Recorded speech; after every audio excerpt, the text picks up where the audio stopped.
Who were you involved with? Who did you piss off that wanted you to no longer be who you were in Hollywood? Because this is power. This is a structure. The judges are allowing this to take place for a reason.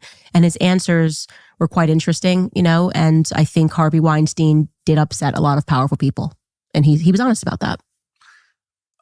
I get it. I have no trouble believing that at all, given his style, which is like totally overbearing and like awful. But throwing someone in prison for the rest of his life is, it's too much. He said Gloria Allred told him if she paid him, and I view her as a gangster of sorts. Everyone knows how she moves. When she's on a case, she doesn't lose. That if he had paid her, and I want to say it was $1 million, don't quote me, that it would go away. She could make it go away. And he didn't do it. Yeah. That's what he told me on record.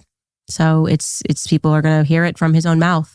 But that tells me that we're looking at maybe something different. And what was the Me Too movement? And I've spoken to other people that were victims of it, and they alleged to me that a lot of it has to do with publishing rights. That if they want to take out a business, you can force a person to essentially have to sell their business and their assets if you can create a scandal. And I'm inclined to believe that after examining the Michael Jackson case, because he was in a war with Sony over publishing rights, and suddenly he was being accused.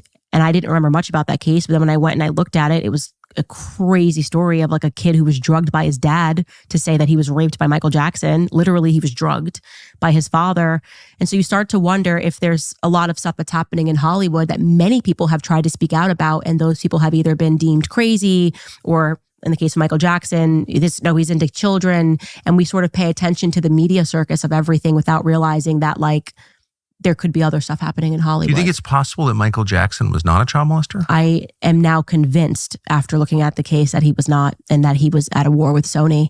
And I did a whole episode on it. I was shocked because I grew up loving Michael Jackson, and then I was absolutely repulsed by Michael Jackson. Like, he meant so much in my childhood. And then I was repulsed by Michael Jackson. And then I decided to re-examine what happened. And I couldn't believe it. I mean, I literally